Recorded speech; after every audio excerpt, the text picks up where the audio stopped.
സംസ്ഥാനത്ത് 4 വർഷ ബിരുദത്തിന് ഇന്ന് തുടക്കം. പദ്ധതിയുടെ സംസ്ഥാനതല ഉദ്ഘാടനം മുഖ്യമന്ത്രി പിണറായി വിജയൻ നിർവഹിക്കും. ഉന്നത വിദ്യാഭ്യാസ മേഖലയിൽ നിർണായക ചുവടുവയ്പ് എന്ന രീതിയിലാണ് സർക്കാർ 4 വർഷ ബിരുദം അവതരിപ്പിക്കുന്നത്. അതേസമയം പുതിയ തീരുമാനത്തെക്കുറിച്ച് അറിയില്ല എന്നാണ് ഗവർണറുടെ പ്രതികരണം. കേരളത്തിലെ ഉന്നത വിദ്യാഭ്യാസ മേഖലയെ അന്താരാഷ്ട്ര നിലവാരത്തിലേക്ക് ഉയർത്തുമെന്ന പ്രഖ്യാപനത്തോടെയാണ് 4 വർഷ ബിരുദത്തിന് സർക്കാർ തുടക്കമിടുന്നത്. സംസ്ഥാനത്തെ വിവിധ ക്യാമ്പസുകളിൽ നവാഗത വിദ്യാർത്ഥികൾക്കായി വർണ്ണാഭമായ പ്രവേശനോത്സവം ഒരുക്കും. മുതിർന്ന വിദ്യാർത്ഥികളുടെയും അധ്യാപകരുടെയും ജനപ്രതിനിധികളുടെയും നേതൃത്വത്തിലാകും പുതുമുഖങ്ങളെ സ്വീകരിക്കുക. തിരുവനന്തപുരം ഗവൺമെന്റ് വിമൻസ് കോളേജിൽ നടക്കുന്ന സംസ്ഥാനതല ഉദ്ഘാടനം മുഖ്യമന്ത്രി പിണറായി വിജയൻ ഉദ്ഘാടനം ചെയ്യും.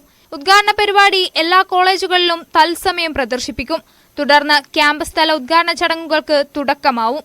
പുതിയ വിദ്യാർത്ഥികൾക്ക് വേണ്ടിയുള്ള ബോധവൽക്കരണ ക്ലാസും ഇന്ന് നടക്കുന്നുണ്ട്. തൊഴിൽ ശേഷി വളർത്തലും ഗവേഷണ പ്രവർത്തനങ്ങളും സംയോജിപ്പിച്ചുള്ള പാഠ്യപദ്ധതിയാണ് 4 വർഷ ബിരുദത്തിൽ മുന്നോട്ട് വെക്കുന്നത്. വിദ്യാർത്ഥികൾക്ക് അഭിരുചിക്കനുസരിച്ച് പഠന വിഷയം തെരഞ്ഞെടുക്കാമെന്നതും കോഴ്സിന്റെ പ്രത്യേകതയാണ്. അതേസമയം പുതിയ പദ്ധതിക്കെതിരെ വിമർശനങ്ങളും മറുവശത്തുയരുന്നുണ്ട്. ചടങ്ങിൽ ഗവർണർക്ക് ക്ഷണമില്ല. ഉന്നത വിദ്യാഭ്യാസ രംഗത്തെ ചരിത്രപരമായ പരിഷ്കാരത്തിന് തുടക്കം കുറിക്കുമ്പോഴാണ് സർവകലാശാലകളുടെ ചാൻസലറായ ഗവർണറെ അവഗണിക്കുന്നതെന്നതാണ് വൈരുദ്ധ്യം. പരിപാടിയെക്കുറിച്ച് അറിവില്ലെന്നാണ് ഗവർണർ പറയുന്നത്.